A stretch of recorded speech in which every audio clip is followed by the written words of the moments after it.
Today, we're going to talk about how a hotel in Bournemouth will be closing its doors to evicting the guests that have been living there for the last 2 years. So, again, just going to give you a bit of context so we can explain why the story is important. Bournemouth, my hometown, it was once a beautiful seaside place where families would go for fun, people would go for nightclubs, and old people would go to retire and die. After the COVID flu, hospitality was ravaged, obviously, across the country, and Bournemouth was no exception. We've got many a hotel, many staff who obviously didn't have any work. The town suffered because of it. Then a new disease spread across Bournemouth and other parts of the United Kingdom, and that disease is called generosity. Generosity to people that have illegally broken into this country, who have gamed our system, and we are now paying for the privilege to commit crimes in our country. The Roundhouse Hotel is one such of these hotels where these people have been putting up into. Now, the Roundhouse Hotel is owned by Britannia Hotels. They've got a few hotels in Bournemouth and obviously quite a few more around the country. It's got 102 rooms. I've got no idea if the rooms are double bunked or there's more than one person per in it. However, these people are from such horrible, horrible countries that they can't go back to. I'm sure living in a room with several other people isn't the worst thing in the world. That's just me.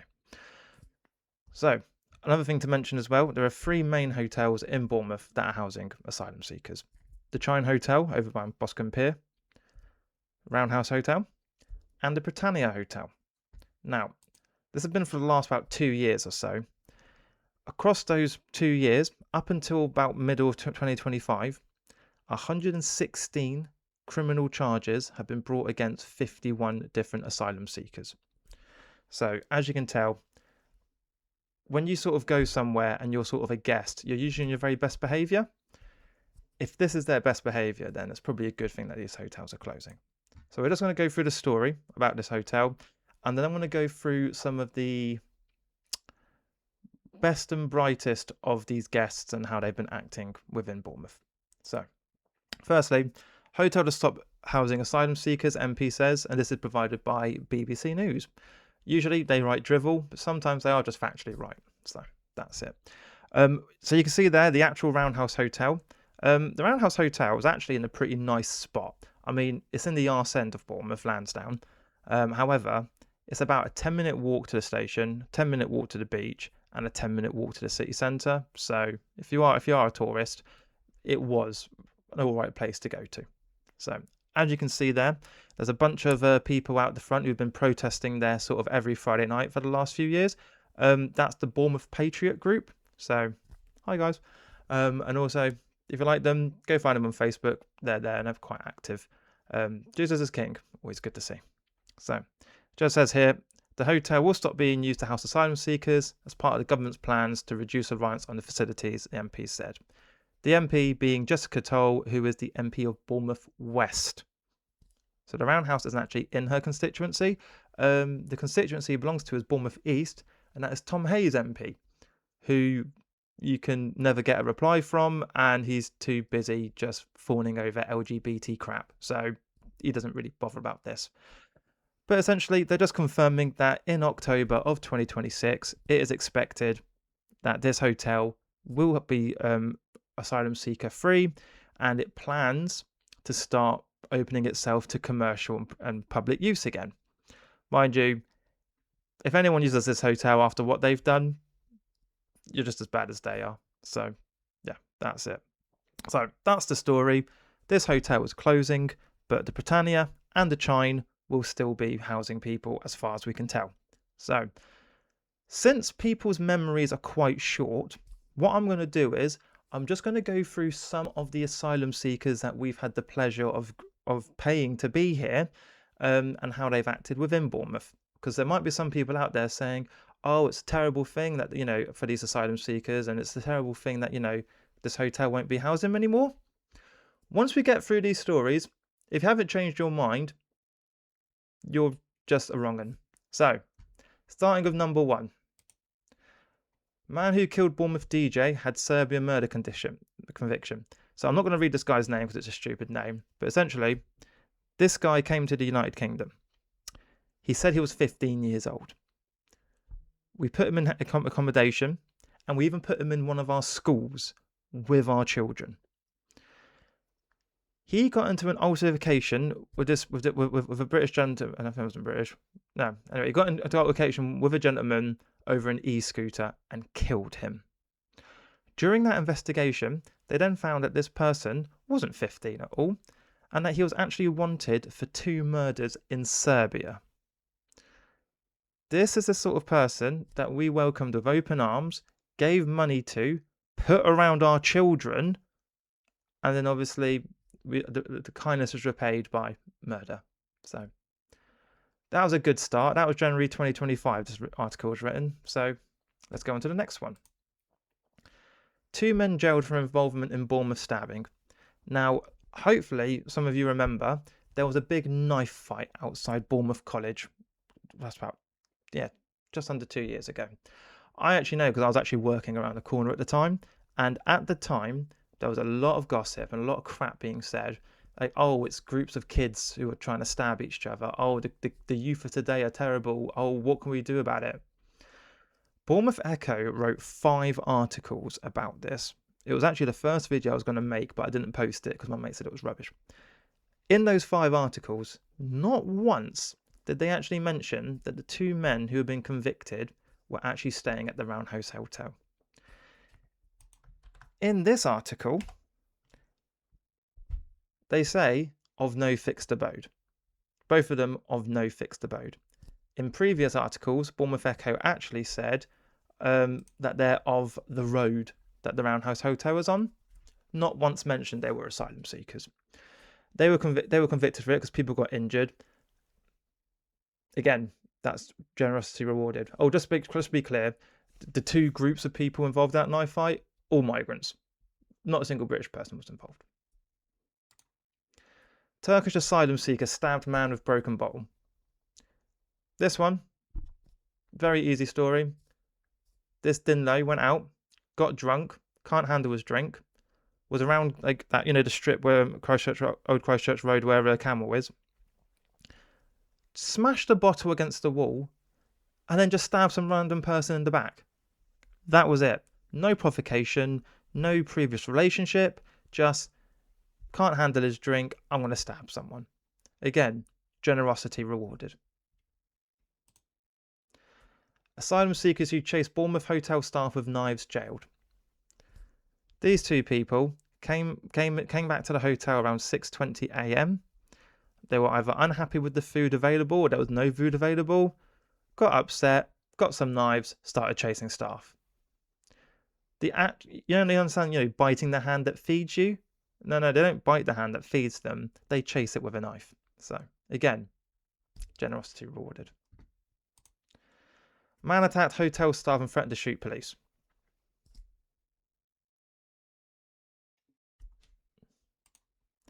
Men sentenced for dealing drugs from Bournemouth hotel room. Now, this one's actually a bit more interesting because you see, one of the 2 men, his name is Mohammed Dawood. Boys in the hood, Mohammed in the wood. That's where all the goats are. He was actually part of that knife fight I mentioned a minute ago outside the college.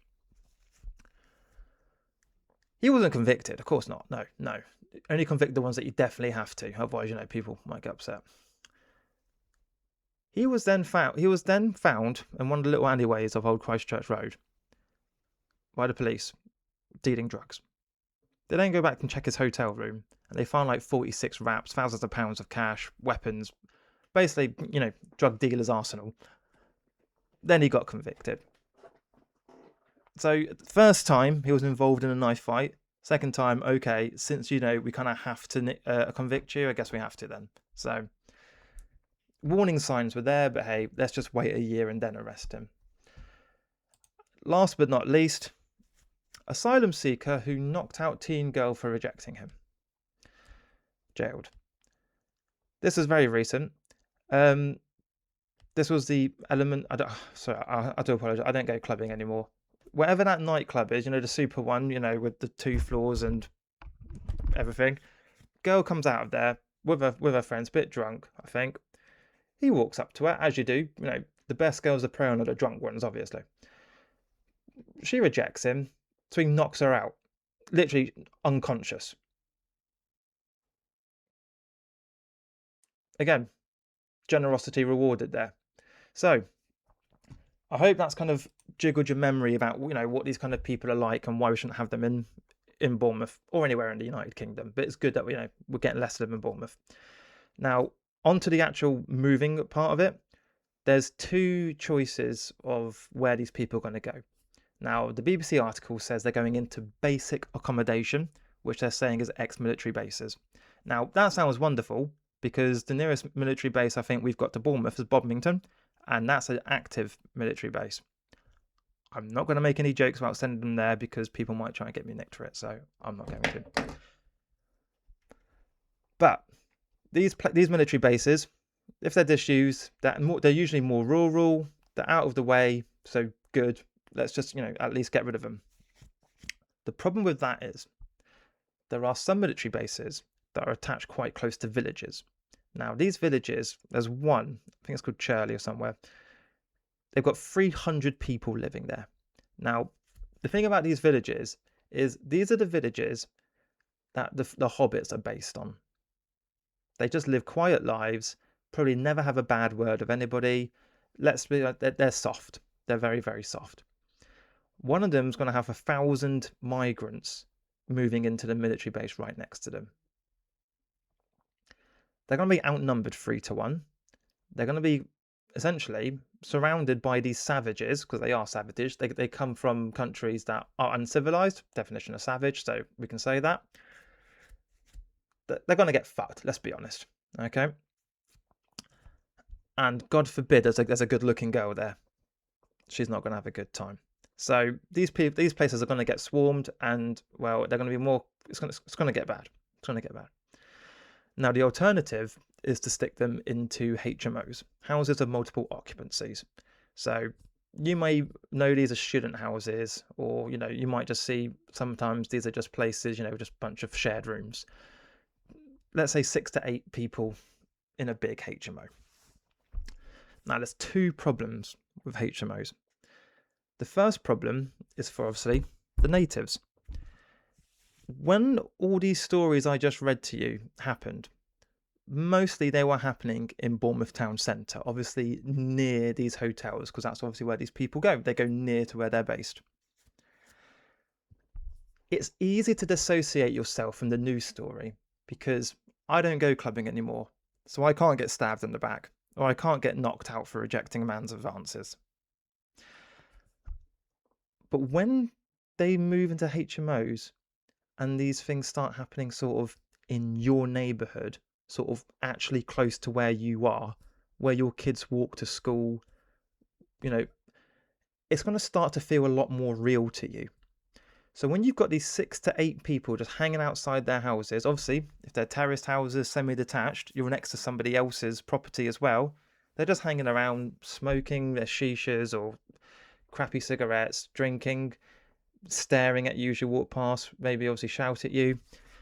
When something does happen, because it will, what would normally happen, as you saw the Southport riots and sort of down at Epping, the Bell Hotel, is people got pissed off and they all went down to the hotel because that's where these migrants are.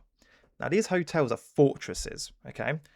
They've got security fences around them. They've got security guards who definitely aren't British there. And then because everyone's in one place, the police can go there, form a perimeter, and essentially keep the peace, stop anything from escalating too badly like we saw in Southport. With HMOs, that's not going to be the same. Because what's going to happen is, if anything kicks off, this is the second point, by the way, I should have said.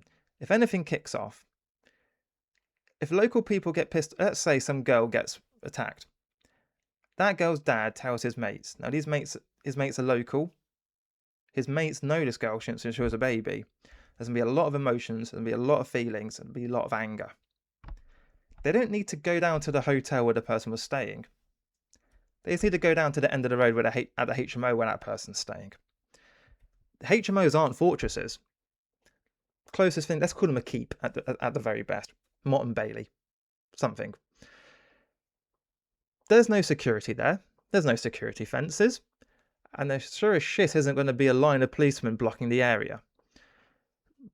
These migrants are going to be sitting ducks. Now, let's say something really bad happened. And multiple HMOs, let's say, became under siege from locals. The police do not have the resources to go to every single one of them. You imagine there's 10 people outside the 10 policemen, outside the Roundhouse Hotel.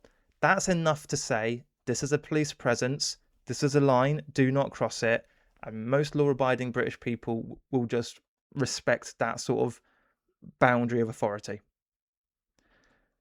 You get enough HMOs getting attacked at once because something bad's happened. Those 10 policemen are now split up into maybe 2s or 1s. Come on, that 1 or 2 policemen is not going to be able to do shit against a group of angry people, especially these are the local angries. They're all like, 2-minute walk from their own front doors. You could easily get 50 of them at a moment's notice, all there wanting blood. It's not going to be good. Obviously, I'm not recommending it. So if anybody here wants to snitch me to the police or any policemen here, hello. No, I'm not calling for that. I'm just pointing out the obvious flaw in the logic of using HMOs. Unless it's your plan to have migrants sat in the open, yeah, I wouldn't do it. I really wouldn't do it. So essentially, guys, that's it for me today. Roundhouse Hotel closing down is a fantastically good thing. That's 102 less migrants walking around staring at people. And trust me, I said I work at near Lansdowne. You got a lot of people staring at women around there, especially at the bus stops when they're trying to go home when it's dark. 2 more hotels to go. We can do it. As I said, Bournemouth Patriots, that's the group who have been protesting these hotels for the last 2 years. Be sure to go on Facebook, give them a follow. And otherwise, guys, thanks for your time today. I wish you a great rest of your day. Bye-bye.